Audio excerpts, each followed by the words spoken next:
Hey everybody, how's it going? My name is Brendan and welcome back to the channel. And today I want to explain the real reason that cryptocurrency crashed, because I have seen all sorts of ideas floating around the internet trying to explain why cryptocurrency crashed so that we can expect and identify the next time that Bitcoin has topped and maybe when it could crash next. Now, realistically, this has a pretty simple answer that I'll go over today, but if you've been hiding under a rock and maybe you're just new to cryptocurrency, that's okay, because what I want to talk about is Bitcoin going from $65,000 all the way down to $30,000, which is where Bitcoin bottomed. And since then, it's up over 67% from around $29,000, $30,000 all the way up to where we're at right now, just below $50,000.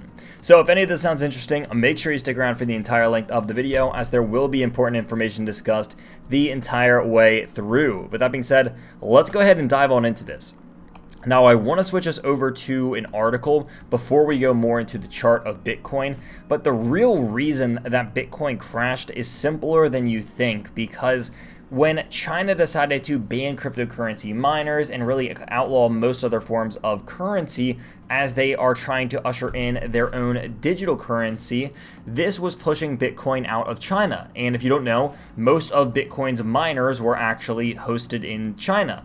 And so with this happening and them needing to move, it costs a lot of money to move the amount of equipment that they have, because most of them don't just have a few miners that's plugged into a house or even a building. There are warehouses upon warehouses over just hundreds of acres of land out in the China countryside, which is where a lot of the mining was actually going on and happening. So with them moving what is quite literally hundreds of acres of equipment, this costs a lot of money. And so as this article explains, or I'm not actually even sure if it explains it in this article, but what happened here is they had to sell off some of their assets, being Bitcoin, maybe some of the altcoins that they just happened to be mining as well. And this was used to cover costs to move them to their new location.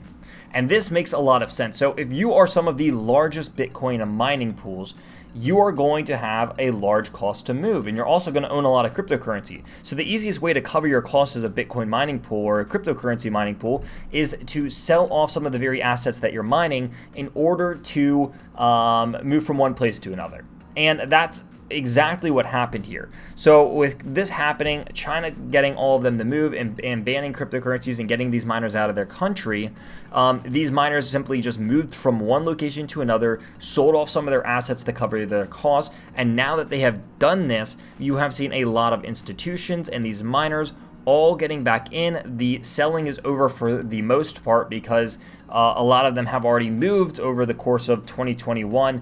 And as this is all happening, we see this perfectly correlate with the price of Bitcoin, because as this sell-off was happening, Bitcoin was falling. And of course, we can see where this transition and this flippening was happening, where most of them had gotten their stuff moved. Again, they want to make this a fast process, because this is for the most part, their sole purpose. And there's no reason for them to continually not be mining or not want to mine, because that is the entire point of what would be millions, if not potentially even more than that, tens, hundreds of millions of dollars of equipment that they are just having sit there with no purpose. So they want to get back operational as fast as possible. We can see when most of them were starting to flip around, obviously a beautiful bottom at around 29 to 30K right in here. And since then, we have been climbing back upwards. Again, this is going to be a steady up and down. And I was actually talking to one of my friends about this is, do we think it's going to go to 30K from here? Do we think that it's going to just go straight up to a new all-time high? And I don't think it's going to be either of those, because what cryptocurrency does, and although it's volatile, is there is these up and down movements. We go up, we retrace some. We go up, we retrace some. We go up, we retrace some. And that is the methodical movement that most asset classes have. It's very odd, and more often happens in low market cap assets, where we just see there is no up and down. There's just up, and then there's just down. And personally, those are, I think, the assets that I like to stay away from a little bit more. But looking at Bitcoin from a macro here, under understanding how and why this happened is very important, because I think that as we got up to this price, there was still a lot of bullish sentiment about Bitcoin and a lot of bullish real world news and use cases coming out, even when Bitcoin was between 50 and 60K. So I don't think that there's just this tremendous bearish view of Bitcoin of, oh, now that we've reached this, things are really going to go bad. I don't think that that was the sentiment that we had when we were up in this area. And in fact, people are still very bullish on cryptocurrency, as we saw when Bitcoin decided to retrace over from where it was at. And I want to get my measuring tool out. When it retraced from like 48,000 all the way down to, I believe it was like 44,000, that was about a fall of almost 9%. And immediately within 2 days, and this is what this is because we have the daily candles up, we have these 2 green candles take us from nearly 44,000 all the way up to 50 or almost 50,000, which is a gain of almost 12.5%. So people are still obviously very, very comfortable buying Bitcoin right here. Otherwise, we would not see 2 massive candles coming in at the close of a week. And of course, what looks to be right now, a wick candle that could potentially turn green.